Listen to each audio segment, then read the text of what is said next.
Hello. I'm Deedra4BoS. I'm originally from Arkansas. I moved to Arizona in '98. I have to say these useless things for you so that you can get used to my accent. Because I know I'm giving you an accent, just not the one you were expecting. I am running for office myself. I'm running for Maricopa County Board of Supervisors, District 2. I got really lucky that I'm in District 2, because it gets to be peace as well. And most people don't know that the County Board of Supervisors is the U.S. Senate of the county. They literally make every decision, funding and program for the county, and anybody who gets kicked out of office in the state legislature or in the County Board of Supervisors gets to replace them with someone else until the next election. So this is an extremely important race that most people don't even know exists. Love is an action word.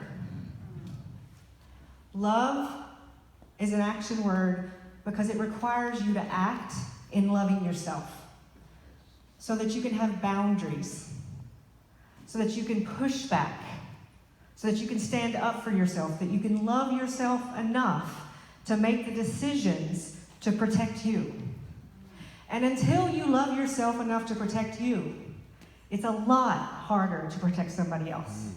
Although traditionally we do tend to stand up for other people in defense before we'll stand up for ourselves. That's in personal situations. In communal situations, you have to love yourself first in order to see that you're in a community that needs you. Love requires patience.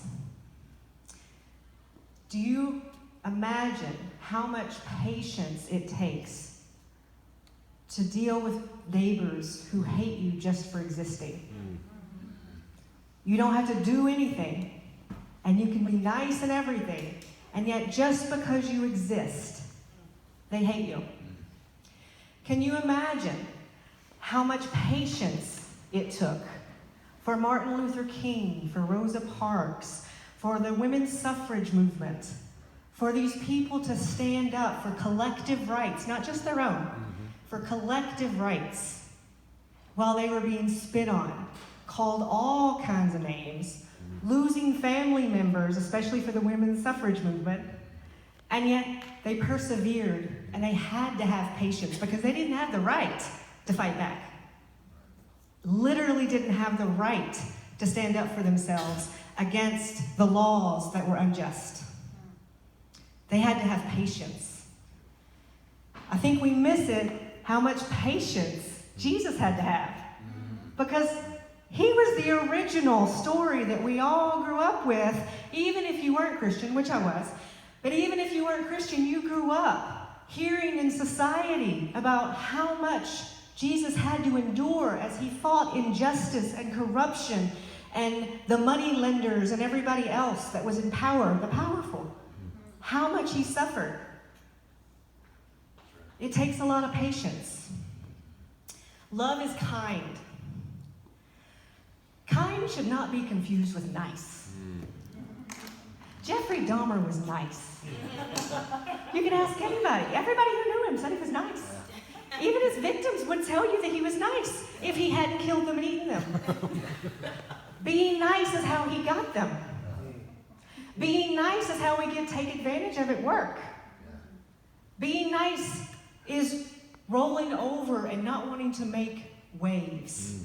Not standing up for your values. Not standing up for your neighbor because you don't want to rock the boat. That's nice. We don't want to be nice. We don't want to be kind. Jesus was kind. He wasn't nice. He was kind. Kind is having the boundaries and telling people that you have the boundaries, defending your neighbor. You can still be kind while doing it, but do it. Do it privately instead of publicly calling them out. That's not kind. Do it in a diplomatic way, but let them know. But standing back and letting people make sexist or racist comments and you be nice, you're not helping anybody, and you're definitely not following Jesus. Love does not dishonor others. When we call people names, we're dishonoring. Even when they're calling us names, we should be kind, to push back, give boundaries, correct them, tell them that's not acceptable behavior, but we don't have to call them names back. Jesus didn't call people names back, and he was called all kinds of stuff. But he still had boundaries. He still pushed back. He still stood up for justice. Love is not easily angered. This is the hardest one, I think, for most people. I'm actually kind of famous on Facebook for standing up to people and sharing my conversations on Facebook where I don't get angered. And I'll give you the trick. I have many of them I teach. Tung Fu, it's registered trademark. Tung Fu for civil discourse. It's about adult bullying. But I brought it into politics because this is one of the problems that we have, is we get angry. People deliberately try to make us angry with certain words. And so my trick, my personal one, other than all the tools that I can give in Tung Fu, is I assume everybody is doing the best they can with what they got. Mm-hmm.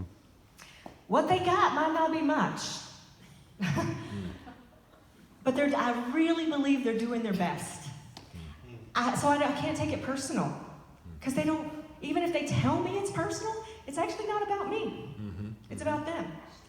So if I respond to them in the loving kindness way of, I know you're doing your best, and I'm truly going to try to help you along with that, so you can do better. When you know better, do better.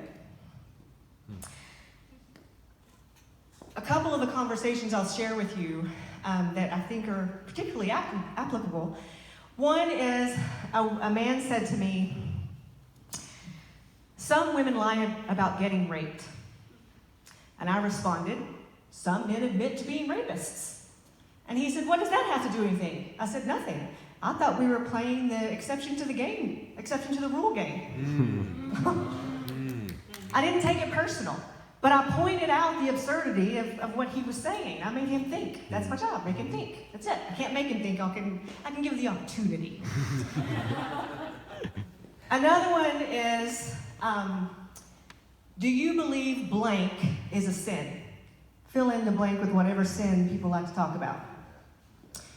So a guy said to me, do you think blank is a sin? And I responded, is my definition of a sin, does that just apply to me, or do I get to decide for you too? Coming from a Muslim, that really hits home. Questions are excellent. It's a great way to get people to get away from the rhetoric and the misinformation, and you actually just draw them out and get more information so you can make a connection.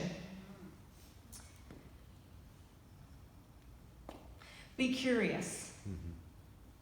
Be curious. Like, why do they think that? Where did that come from? What are the consequences? That's my favorite. What are the consequences to what they're saying?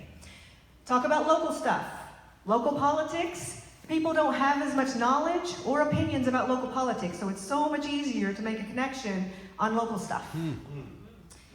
Plant seeds. You're a farmer. That's your job. Your job is to plant seeds. You're not the sun. You're not the moon. You're not the stars. You're not the rain. You don't get to decide any of that. God gets to decide all that. Yeah. If that seed's going to go anywhere, not up to you. It's up to God. You're a seed planter. Just plant seeds. These are opportunities. These are opportunities to connect and make those connections so that maybe you can grow an orchard or two. That's what we want. But that's God's job. Just be a farmer. So all of this gives you the opportunity to stand up for love in politics. Because we need more love in politics, right? Thank you.